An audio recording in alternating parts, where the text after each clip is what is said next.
You ask Tiger to solve. This deals with linear equations with one unknown. The final result is v equals 26. Let's solve it step by step. Group all v terms on the left side of the equation.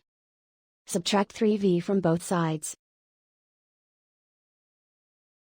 Simplify the arithmetic. Group like terms. Simplify the arithmetic.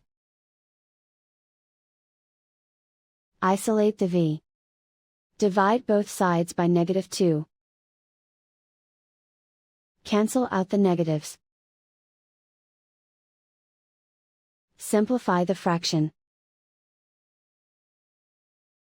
Cancel out the negatives. Find the greatest common factor of the numerator and denominator.